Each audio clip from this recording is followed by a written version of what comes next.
ትንቢተ አሞጽ ምዕራፍ 3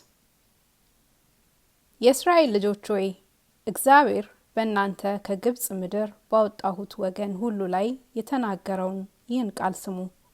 እንዲህም ብሏል። እኔ ከምድር ወገን ሁሉ እናንተን ብቻችሁን አውቂያችኋለሁ። ስለዚህ ስለ ኃጢአታችሁ ሁሉ እበቀላችኋለሁ። በውኑ ሁለት ሰዎች ሳይስማሙ በአንድነት ይሄዳሉን?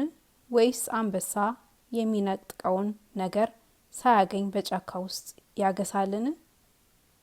ወይስ የአንበሳ ደቦል አንዳች ሳይዝ በመያዙ ሆኖ ይጮኻልን? ወይስ ወፍ አጥማጅ ከሌላው በምድር ላይ በወጥመድ ይይዛልን?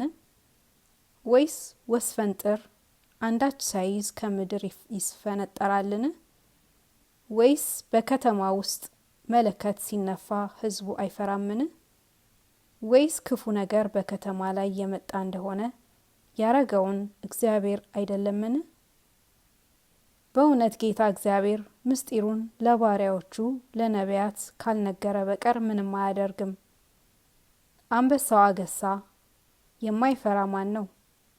ጌታ እግዚአብሔር ተናገረ፣ ትንቢት የማይናገር ማን ነው?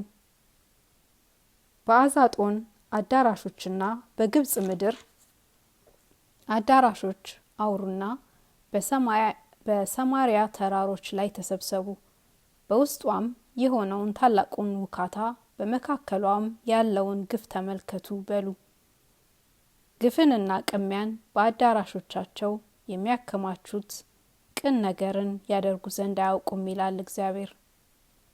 ስለዚህ ጌታ እግዚአብሔር እንዲህ ይላል፣ በምድሪቱ ዙሪያ ጠላት ይመጣል፣ ብርታትሽንም ካንቺ ያወርዳል፣ አዳራሾችሽንም ይበዘብዛሉ።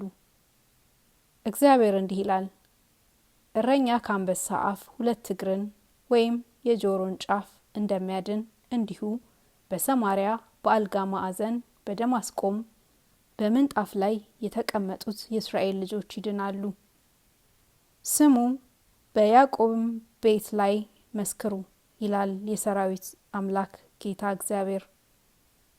እስራኤልን ስለ ኃጢአቱ በምበቀልበት ቀን የቤቴልን መሰዊያዎች ደግሞ እበቀላለሁ። የመሰዊያው ቀንዶች ይሰባበራሉ፣ ወደ ምድርም ይወድቃሉ። ከክረምቱና የበጋውን ቤት እመታለሁ፣ በዝሆንም ጥርስ የተለበጡት ቤቶች ይጠፋሉ፣ ታላላቆችም ቤቶች ይፈርሳሉ ይላል እግዚአብሔር።